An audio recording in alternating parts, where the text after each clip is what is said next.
Você vai enfrentar o treinador que te deixou na mão.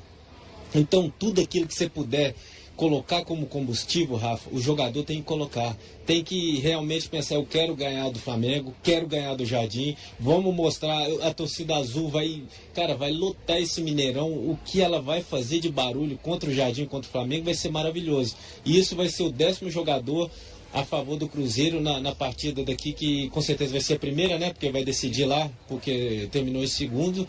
Então é isso. Com certeza que a Libertadores, o sorteio foi contra uma das equipas que tem também um objetivo forte na Libertadores, reforçou a equipa este ano, é uma equipa que já vem construída de um ano para o outro, mantém a estrutura.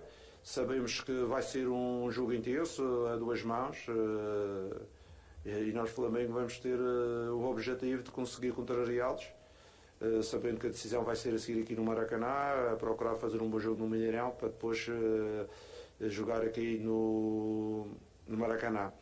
Mas uma coisa neste momento que vai na minha cabeça é preparar para os jogos do Chapecoense Internacional, aqueles jogos de entrada.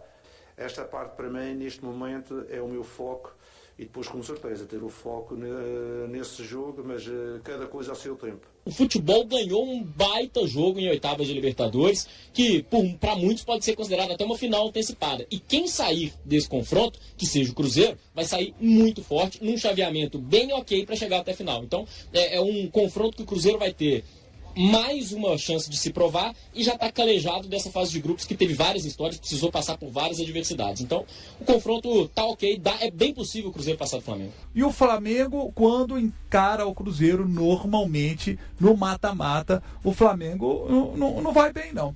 É um Cruzeiro também, Cabral, que a gente vê novamente, eu acho que isso é frequente, pelo menos todo mês a gente volta a esse assunto, o debate sobre o Matheus Pereira, né? Porque via de regra, ele tem decidido jogos, ele tem jogado bem, e com lances plásticos, como foi o de ontem. Muitos deles passam, às vezes, o torcedor ou a pessoa que está de fora não acompanha tanto, assim, que não viu o jogo completo, porque são lances que não vão para os melhores momentos, uma finalização que não é bem aproveitada, enfim.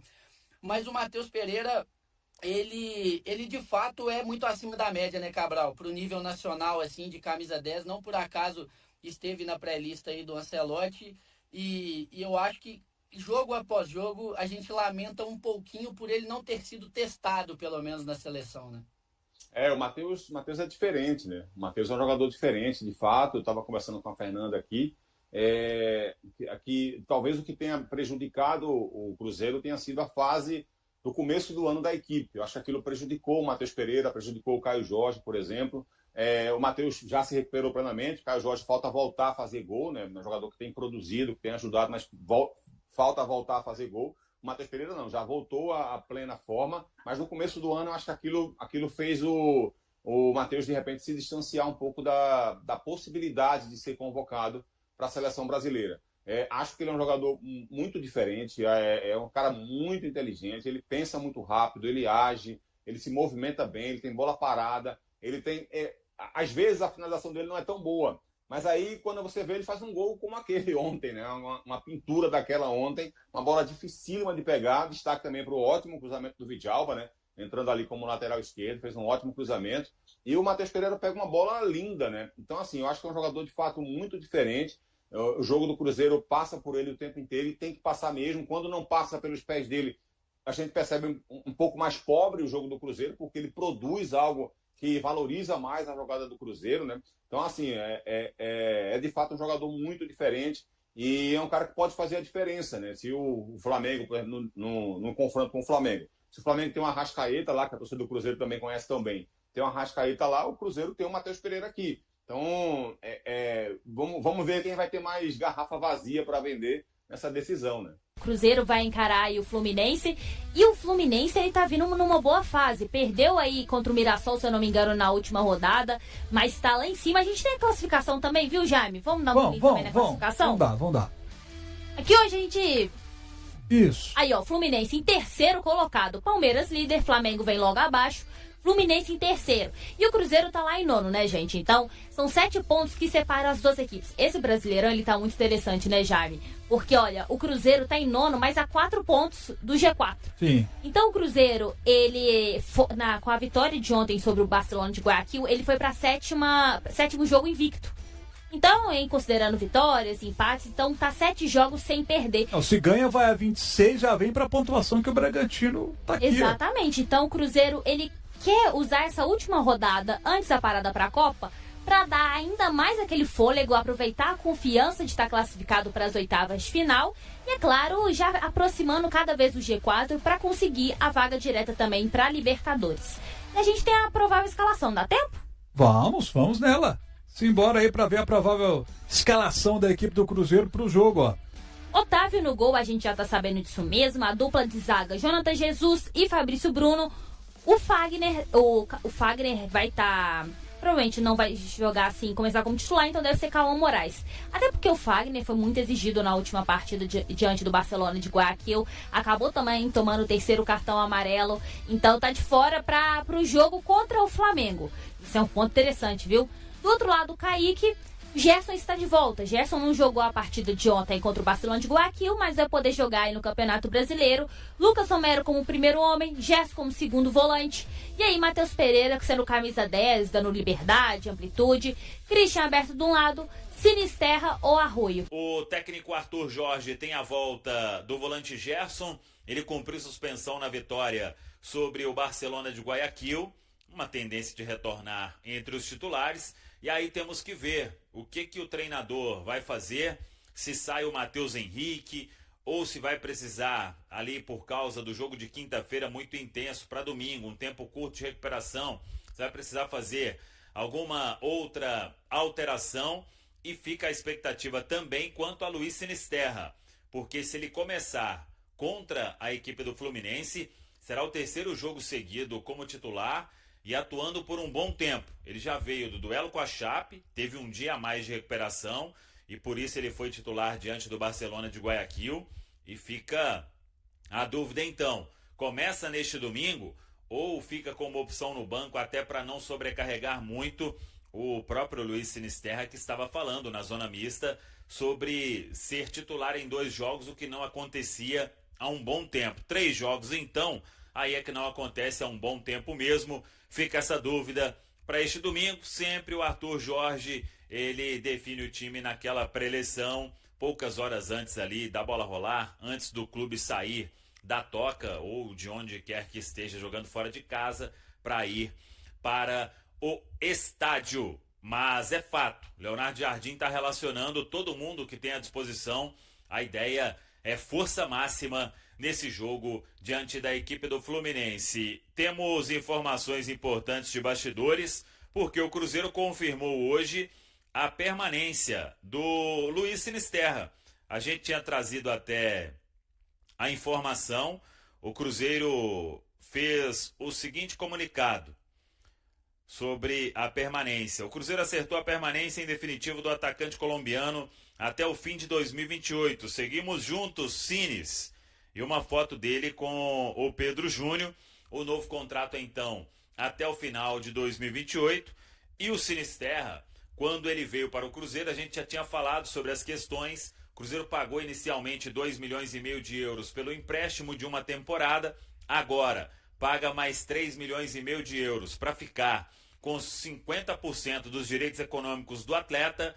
E depois pode comprar mais 50% por 5 milhões de euros, e aí, caso fique com 100% na totalidade, depois de comprar mais 50%, a operação toda para a vinda do Luiz Sinisterra teria um custo de 11 milhões de euros. Jogador muito feliz e buscando aquela condição física 100%, vem se recuperando bem a cada jogo aqui no Cruzeiro. Uma outra informação importante, porque tem muita gente perguntando, e hoje ele fez mais um gol pelo Atlético na Série B do Campeonato Brasileiro, gol da vitória sobre a equipe do Fortaleza, o jovem volante Ian Lucas. Ele pertence ao Cruzeiro, está emprestado ao Atlético.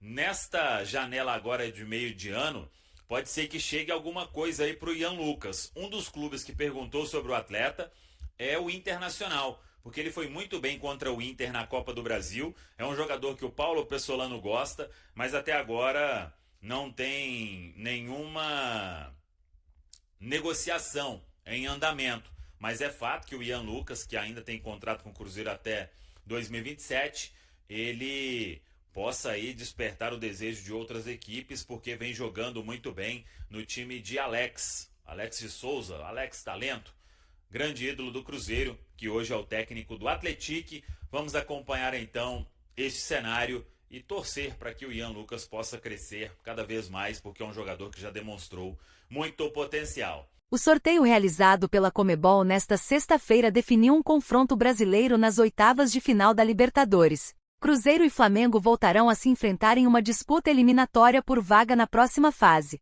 E o histórico entre as equipes em mata-matas dá motivos para confiança ao torcedor celeste. Esta será a 10ª vez que Cruzeiro e Flamengo medirão forças em confrontos eliminatórios. Até aqui, a vantagem é da Raposa, que levou a melhor em 5 das 9 disputas anteriores. Confira o retrospecto dos duelos. Quartas de final da Copa do Brasil de 1995. Campeão da Copa do Brasil em 1993, o Cruzeiro sonhava com mais uma conquista em 1995, mas acabou eliminado pelo Flamengo nas quartas de final. No primeiro jogo disputado no Mineirão, os cariocas venceram por 1-0. Na volta no Maracanã, repetiram o placar com um gol de Sávio. Rogério ainda empatou para a Raposa, mas o resultado não foi suficiente para evitar a eliminação. Semifinal da Supercopa Libertadores de 1995. Torneio reservado a clubes campeões da Libertadores, a Supercopa colocou Cruzeiro e Flamengo frente a frente nas semifinais.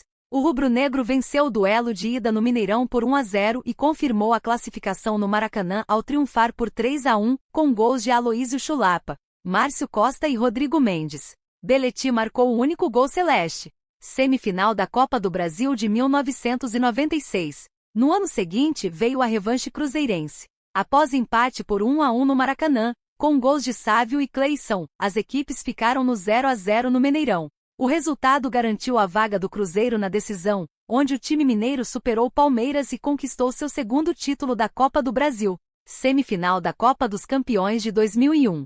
Criada pela CBF para reunir campeões regionais e definir uma vaga na Libertadores, a Copa dos Campeões teve mais um capítulo da rivalidade. Depois de empate na partida de ida em Maceió, o Flamengo venceu o confronto decisivo por 3-0 em João Pessoa, com gols de Petrovic, Edilson e Beto. Semifinal da Copa dos Campeões de 2002. Um ano depois, o Cruzeiro deu troco. Em duelo único disputado no Castelão, em Fortaleza, a equipe mineira venceu por 2-1. Joãozinho e Fábio Júnior marcaram para a Raposa, enquanto Juninho Paulista descontou para os cariocas. Final da Copa do Brasil de 2003. Um dos momentos marcantes da histórica tríplice coroa do Cruzeiro. O primeiro jogo no Maracanã terminou empatado em 1-1. Alex abriu o placar com um golaço de letra, mas Fernando Baiano igualou nos acréscimos. No Mineirão lotado, a Raposa dominou a partida de volta e venceu por 3-1, com gols de David, Aristizábal e Luizão, garantindo o tetracampeonato da Copa do Brasil. Oitavas de final da Copa do Brasil de 2013. Apesar da campanha brilhante que culminou no título brasileiro, o Cruzeiro sofreu uma decepção na Copa do Brasil. Após vencer o jogo de ida por 2-1 no Mineirão, a equipe precisava apenas de um empate no Maracanã. No entanto, Elias marcou aos 42 minutos do segundo tempo e garantiu a classificação flamenguista. Final da Copa do Brasil de 2017. Na busca pelo pentacampeonato, o Cruzeiro voltou a encontrar o Flamengo em uma decisão. O primeiro confronto no Maracanã terminou empatado em 1-1, com gols de Lucas Paquetá e Arrascaeta. No Mineirão, o placar permaneceu em 0-0, e a Raposa levou a melhor nos pênaltis, vencendo por 5-3 e conquistando mais um título nacional. Oitavas de final da Libertadores de 2018. O encontro mais recente em mata-matas continentais ocorreu nas oitavas da Libertadores. No Maracanã, o Cruzeiro venceu por 2-0, com gols de Arrascaeta e Thiago Neves. Na partida de volta perdeu por 1-0 no Mineirão, mas avançou graças à vantagem construída no primeiro jogo. Ao longo da história, Cruzeiro e Flamengo protagonizaram confrontos marcantes em competições eliminatórias, com 5 classificações contra 4 do adversário. A equipe celeste chega ao novo duelo das oitavas de final da Libertadores com um retrospecto ligeiramente favorável diante dos cariocas. E aí, galera, o que acharam? Deixem suas opiniões nos comentários. Não se esqueçam de deixar o like, se inscrever no canal e ativar o sininho para receber as notificações. Até mais, Nação Celeste! Vamos pra frente!